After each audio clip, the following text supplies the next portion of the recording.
আসসালামু আলাইকুম, সবাই কেমন আছেন? সাইফা কিচেনে সবাইকে স্বাগতম। আমি আজকে আপনাদের একটি লাচ্চা সেমাই রান্নার রেসিপি দেখাবো। সবাই তো লাচ্চা সেমাই দুধ দিয়ে রান্না করে খান, আমি আজকে লাচ্চা সেমাই ভাজা রেসিপি দেখাবো। এভাবে যদি রান্না করে মেহমানদের সামনে দেন, খেয়ে সবাই প্রশংসা করবে। আমি কি উপকরণ লাগবে সেগুলো প্রথম দেখিয়ে নেব। এখানে আমি লাচ্চা সেমাই নারকেল, তেজপাতা, এলাচ, দারুচিনি, কাঠবাদাম, কিশমিশ, খুরমা, চিনি, ঘি এবং স্বাদমতো লবণ। চুলা একটা আমি কড়াই বসিয়ে দিয়েছি, তার মধ্যে 1 চামচ ঘি দিয়ে দেব।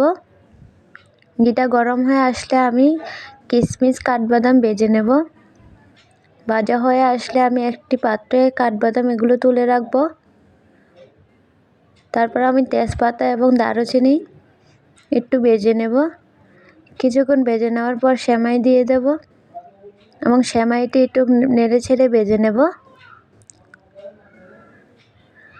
সব কিছু একসাথে ভালো করে মিশিয়ে ভেজে নেব লাল হয়ে আসা পর্যন্ত, এবং লাল হয়ে আসলে তার মধ্যে চিনি দিয়ে দেব এবং সব কিছু একসাথে নেড়ে ছেড়ে চিনিটা গলে যাওয়া পর্যন্ত ভেজে নেব।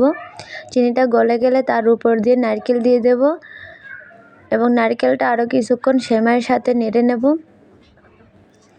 নারকেলটা একটু ভাজা ভাজা হয়ে আসলে উপর দিয়ে কাঠবাদাম ভেজে রাখা সব কিছু দিয়ে দেব। কিছু একসাথে আবার ভালো করে মিশিয়ে ভেজে নেব। এই তো হয়ে গেল আমাদের মজাদার লাচ্চা সেমাই রান্নার রেসিপি।